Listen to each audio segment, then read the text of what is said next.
No video today.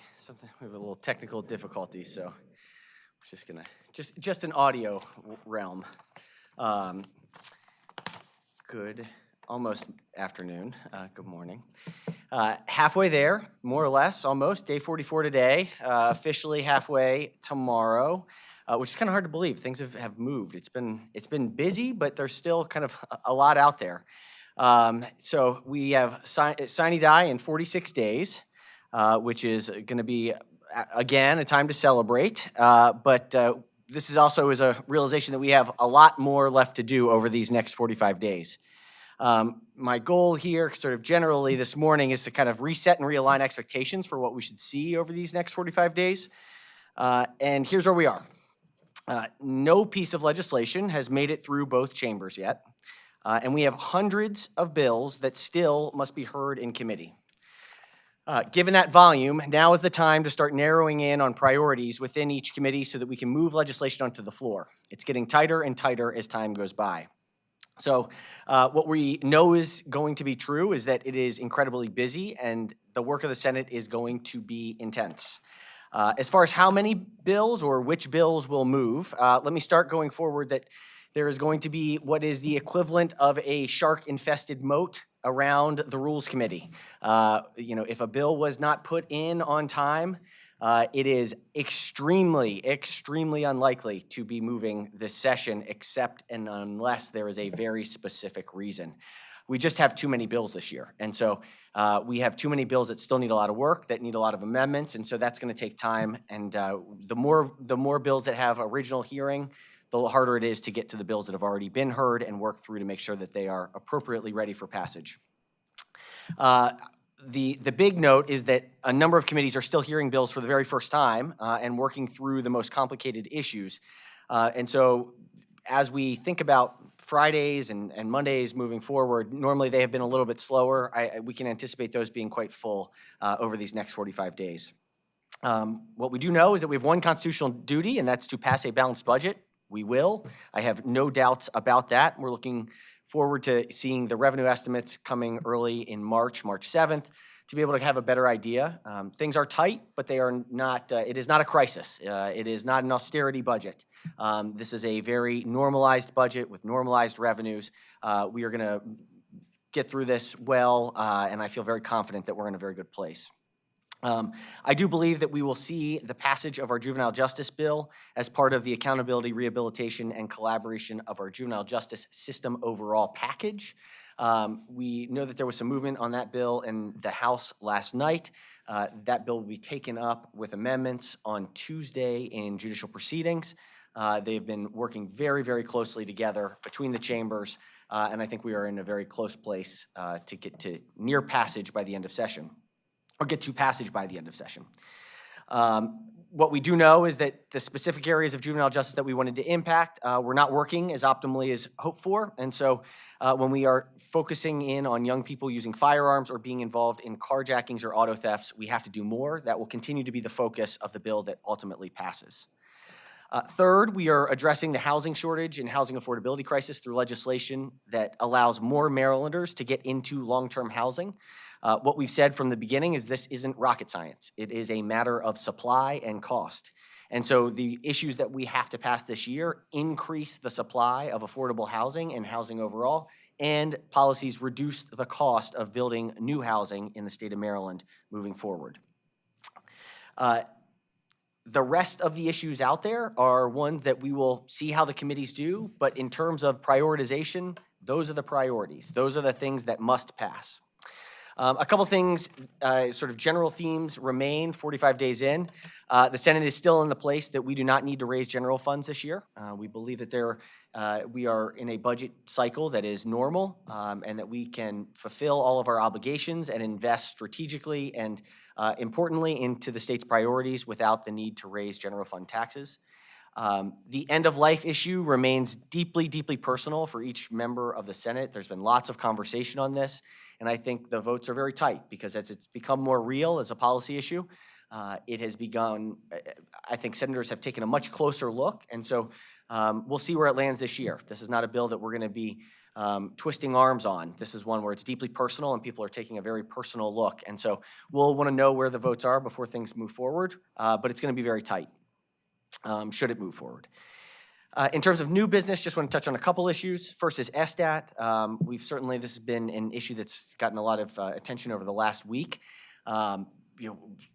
There's no question that assessments need to be accurate and people should be paying their fair share based on the accurate reflection of the value of the property that they own. I'm extremely disappointed that these notices were not delivered on time, but that doesn't mean that we should not have a system that relies on accurate assessments. And so we're working to consider different options. I don't believe this is about foregoing revenue. I think this is about making sure that our tax system is equitable, efficient, and fair. We've also heard a fair amount about GPS monitoring, ankle bracelet monitoring. Just yesterday in the Budget and Taxation Subcommittee, we heard from the Judiciary Branch on this issue. I will say I was rather disappointed in the approach that the Judiciary took with the subcommittee, trying to what I perceived as relieve itself of any responsibility here.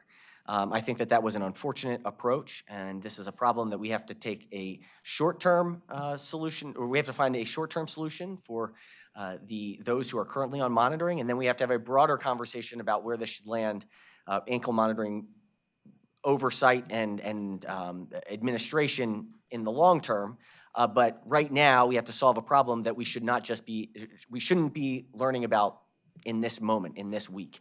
This is something that the judiciary had knowledge of, should have given us insight into ahead of session. And yet again, it feels like we have been stuck to solve a situation that could have been solved with thoughtful conversation, and instead we're trying to do a short-term fix. So I'm very thankful to Senator Elfreth, who addressed this issue in the hearing in her subcommittee. We want to remind everyone that there's nothing that the legislature can't immediately write a check to something. The budget is the way that we operate. And so the idea that a program would be shut down because the legislature can't, or the state government can't write an immediate check that would be available once the budget passes in May or is signed into law and enacted in May with a deficiency appropriation it simply doesn't make any sense to me. And so, I imagine we will have to have ongoing conversations with the judiciary, but I certainly will be taking a much, much closer look in the judiciary's budget to understand exactly how they are spending their funds as well. With that, let me pause and open it up for questions. Mr. President, regarding SSTAT, is it time for new leadership at the agency, and is it would this agency be better managed if it were perhaps moved into under the auspices of the comptroller? Taking the second question first, unclear, maybe, but I don't think that it's obvious to me that a shift in the agency automatically makes it one way better or worse. And so I think we have to be really thoughtful about that. I'm open to studying it and trying to determine whether or not that is the appropriate place for the assessment process to exist. There is this odd interaction between the state SSTAT, which is doing the assessments, and then the local administration of the property tax collection and revenue process. And so I think that has been an ongoing thorn that has been discussed in the budget every year for many years. In terms of the individual leadership, look, this is a really disappointing situation. There are kind of basic functions of government. This seems to be a basic function of government. I understand that it's easy to blame a contractor. That's something that I think a lot of times when somebody makes a mistake, they want to find the person to blame. That looks like what's happening here to me. If you're the head of an agency, it's your responsibility to make sure that the responsibilities of that agency are executed effectively. And so, I don't want to prejudge the situation. From what I know, it's pretty disappointing. And as I learn more, I think there would have to be accountability if it continues to be, it's clear that there was negligence. A follow-up then. Michael Higgs was initially appointed by Governor Larry Hogan to be on the PSC because of his activities on social media as head of the Montgomery Republican Central Committee. The committee ultimately held him, so he was moved into a position that is not does not require confirmation by the Senate. If SSTAT remains an independent agency, is that a leadership position that the Senate believes should be under confirmation scrutiny? No, not necessarily. I mean, I wouldn't necessarily be against it either. I don't think that it's absolutely necessary that it be Senate confirmed. It's an administrative position. It's an executive level position in the executive branch. I don't know. I mean, it's really much more about administering. It's less about policy calls and policy judgment. And so I think that's generally where we see the Senate confirmation process coming in, is when there's clear policy judgments at stake, and individuals charged with leading the agency have a policy role. In terms of SDAT, it's much more of an administering of existing laws that are kind of a process-based entity. So whether or not it's Senate confirmed, I don't think would be a distinguishing factor for me. You know, whether or not the PSC situation impacted, I don't care who it is, they've got to be effective and they got to follow the law. In this case, it appears that outsourcing to a contractor is just not a sufficient excuse to me. I don't know the degree of oversight that existed. As I learn more, and I assume as the administration learns more, you know, there's got to be some accountability for these types of mistakes. Mr. President, going back to home detention, can you give us some ideas that are being kicked around for a short-term solution? Should the program go forward, and if so, how? Sure. Well, look, I think my understanding from the hearing is that the program was being shut down. The repayment process was being shut down, or was shut down by the judiciary last Friday because of unavailable funds. It's my understanding that the judiciary has rolled over roughly $5 million a year of unused dollars for multiple years in a row. That seems to me like they certainly have some unnecessary fluff in their budget. And so, you know, certainly it would have been helpful if they had come to the table to say that some of the money that they consistently roll over, that they would be able to float for a certain period of time until a deficiency appropriation could be made with the passage of the FY25 budget. That's a very standard thing that we do. That's why the deficiency appropriation process exists. An agency will have an overrun in one area, will use cash available from a different area that is under budget, and float it until a deficiency appropriation reconciles the two. That wasn't the judiciary's approach, and I think that's because they don't want to be monitoring, they don't want to have a part of the GPS monitoring system. Whether or not they're the right entity to, in the long term, oversee GPS monitoring is a valid conversation. And maybe it should be something that the Department of Corrections and Parole and Probation should be overseeing, or maybe it should be local sheriff's agencies in each county has a specific role. I do believe it would be better to have a statewide approach on this GPS monitoring. I don't think 24 different versions of GPS monitors makes a lot of sense. It seems like quite an inefficient system. I mean, you look at the system as it is right now, $450 a month for GPS monitoring seems pretty ludicrous in my mind. You know, you could go out and buy a bunch of air tags to some degree and build out a system. It seems like it can't nearly be as complicated as what we're being charged. But you know, admittedly, I'm not in the business or know much about GPS monitoring on the day-to-day. But either way, you know, this is a serious program that has been in operation, and to just shut it down without any warning, especially when it appears to me the judiciary was well aware that this problem likely could have existed as long as 6 months ago. We should have been having conversations about this not in February of 2024. We should have been doing this last fall or winter to figure out what the longer-term plan would be. So instead of shutting it down, I wish they had floated the program and kept it going until this deficiency appropriation could be put forward. It makes it much more difficult to see them as partners in the work of figuring out the long-term solution, but we'll do what's best for the state of Maryland and the people of Maryland.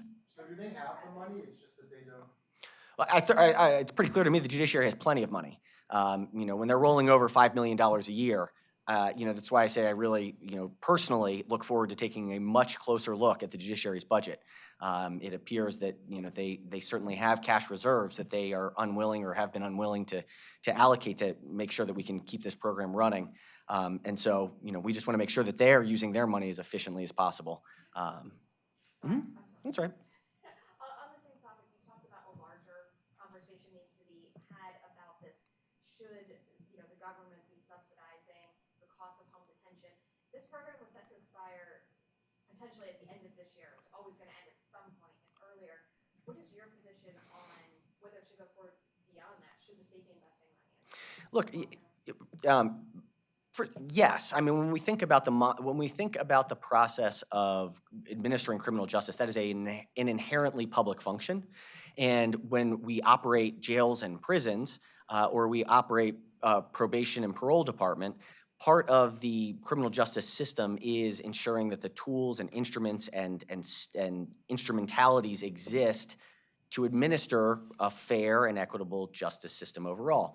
And so, you know, the idea that somebody's freedom prior to a conviction is determined on whether or not they have $450 a month to pay for a GPS monitor, that to me is just simply the wrong calculus. It should be the calculus of, is this person a threat to themselves or society? If not, then we should accommodate a system that fairly and appropriately monitors them ahead of trial. That seems to me a public role and a public function.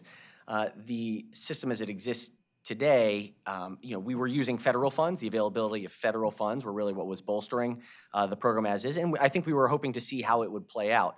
You know, I think there are two big questions. Where is the long-term place that it should reside overall and be administered? Who should be issuing the contracts? What should be in those contracts? How can we make sure we're getting the best deal for the taxpayers of Maryland? And then secondly, is really this kind of broader question about why it was here in the first place, why we were forcing people to pay for it in the first place. I think that we've been doing a number of things to try and shift pre-detention or pre-trial detention so that we've eliminated or limited cash bail. You know, we don't want to have debtor prisons. Just because you can't pay doesn't mean you should lose your freedom. And so having a home monitoring system that is functional, monitored, it's good for public safety, it's good for individuals who are accused of crimes that otherwise have not been convicted. I mean, it's a fundamental cornerstone bedrock of democracy that you are innocent until proven guilty. And so we should be facilitating that in all the systems that we have. Mr. President, you noted a minute ago that the judiciary didn't seem particularly interested in doing this. Is that an excuse or justification for poorly managing a program that they're required to do? That's a great question. No, I'm just, is it a justification? No, it is not a justification. There is a fair justification from the judiciary that the role of monitoring individuals on home detention is an executive function and not a judicial branch function. That is a very reasonable debate and conversation, policy discussion to have, and that there is a separation of powers issue, and we should engage in that discussion. That should be a very robust conversation to figure out, should we move home monitoring from the judicial branch into the executive branch in one of the agencies within the agency. And I think that's the right conversation to have. I wish we were having it back in the fall or winter before we came into session so that we would have a plan right now. In the meantime, the program exists in the judiciary. And so to just kind of throw one's hands up or an entity's hands up because they're uncomfortable with having the program in the first place is just the wrong answer, in my opinion. Wrong approach. Yep. Please. Ferguson, the Judiciary Committee voted the juvenile justice bill out of committee yesterday. I know JPR is planning to do some amending of the bill to vote into the court soon. To your understanding, will the Senate try to match the House amendments? Is there anything that you're foreseeing being stripped from the bill or added? Yeah, well, I would say I wouldn't be matching. They've been working very closely together, but there's lots of conversation jointly being had about different issues and where the tension points are, particularly around the right jurisdiction for 10 to 12-year-olds, issues around the probation extension length and technical violations versus postponing of probation. I'm forgetting another big one. But overall, the amendments that moved through or were adopted in judiciary yesterday are largely things that have been considered by members or have gone back and forth. So there were ideas that had come out of kind of conversations in the Senate that I think were incorporated in parts of the Judiciary Committee. I don't know if they'll be the exact same for each chamber, but that's natural, and I think they'll be very, very, very similar if they're not almost the exact same, because there has been such kind of discussion and coordination happening so far. But I think we'll see by Tuesday. And, you know, every member, there could be an amendment out there that nobody has heard of yet. And so that's the nature of legislating. And so that could come up, open for discussion, and people could vote for it. I don't foresee that happening necessarily, but it could. So I don't want to prejudge how the legislation will move to the floor yet until it's actually there. But I suspect they will be very similar. To pivot to a different bill, I know you said that the votes are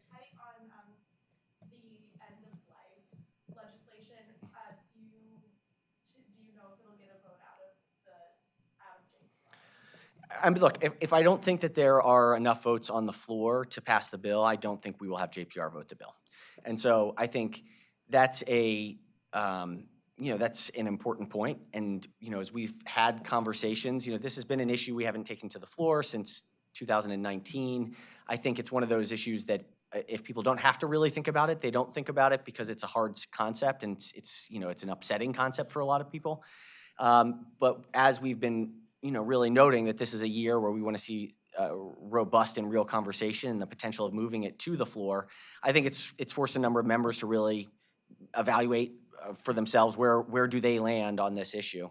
And so it's tight, it's close. And I think there are some people that are kind of trying to see with the right protections, could they get there? They're uncomfortable with it, but might be able to find a way. And so, this is not one where we're interested in sort of negotiating a compromise to square a vote. I think it's just such a deeply personal issue that, I want each member to feel confident in where they are. And once we get a sense, if you don't see it coming to the floor, it's because we don't think that we have the votes in the committee or the floor to get there.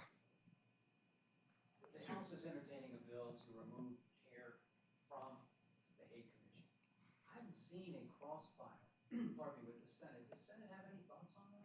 Look, on this one in particular, we don't have a Senate crossfile. Look, I think what happened, I just think there were some comments as well that were really unnecessary and detracted from the work of the commission. That said, I do think that we've gotten into a habit of maybe overly relying on organizations for appointment. Part of the challenge here is that we have, as a legislature, been very quick to defer the appointment power away from the governor or from the legislature and to specific organizations. And as I have reviewed this further and sort of considered it more, I think that's a mistake. I think, we certainly absolutely should be getting input and feedback from organizations, but to give the appointing authority away to an organization, it creates a lot of risk in a system writ large on any issue. There's lots of times where an organization that one year is upstanding, great organization, and another year new leadership changes and everything kind of goes off the cliff. And so if we're putting these things into law, that we should have the appropriate mechanisms to ensure that the appointments are flexible and not restrained based on specific organizational. And so this is something we've been talking to committee leadership about, that as task force and boards come forward, we should have provisions included that talk about kind of codes of conducts of these boards and how the appointing authority would actually function. There's a broader conversation. I don't know that we'll solve the bigger issue. I was very surprised to learn that the removal wasn't possible. I just assumed there was a process in law of if something happens on any issue in any area, that there was a process for removal, but it appears that's not the case. The challenge is if you do it, it has a huge impact everywhere, and so we've got to make sure that we do it the right way. I don't know if we'll get there this year, but we are being more mindful for appointment moving forward, that maybe there are less appointments deferred to outside organizations that are not duly elected by the people of Maryland. Going back to medical aid and dying, you said you're not twisting arms, but is leadership polling membership, doing a vote count to see where they are, and how often are you doing that? Certainly, I mean regularly. In regular conversations on a daily basis, there's probably at least one member I'm having a conversation to see where they are on this particular issue and several others. But some are more about trying to move people a certain way. I would say, I am very supportive of this option. I think it is the right way to go for Maryland with the right protections in place. I voted for it previously, but I do reasonably and rationally understand why somebody would be on the other side of it. And so I want to know where people are and why they are there, but not necessarily, I'm not pressuring them to move on something that is so personal. One last quick question then. You talked about the glut of bills. How much of this bill choke is the result of just a larger number of legislation, and how much of it is related to lawmakers who are bringing bills that are either performative or frankly just not worked on enough in the interim and not ready for prime time, and there's the expectation that the committee is going to make these bills ready for the floor? That's an interesting question. I mean, I think I don't want to question anybody's motives in any way. And so for whatever reason somebody brings a bill, that is their choice. They're duly elected by their district to bring a bill. I do think that it's important, we've done some big things with the blueprint, with Climate Solutions Now, we're doing lots of things on police reform and criminal justice. So a lot of the big issues have been tackled, and so what we're seeing are a lot of new ideas come to the fore, and they need a lot of work. We need to get more perspectives, and so, I think a lot of people have learned this year with the huge number of bills that timing matters, and if something's gonna need a lot of work or has lots of different things that have to be adjusted, that's what the interim's for. And so it may not get a vote. And I think that's an important point too that we will reiterate over and over again. Not every bill gets a vote. Every bill must be considered, but not every bill gets a vote. And there's good reason for that. There's times where it might be a great idea, but it might not be ready. And so instead of getting people on record voting no, to then have to change their vote in the future if it's in a better position or a different time, it's rather we hold on to it and bring it back next year. And so I think we'll see a number of bills in that condition this year. Excellent. All right. Oh, yes, I got to do it. I have a bill hearing. So thank you all. Have a wonderful weekend. Stay safe and healthy. All right. See you all.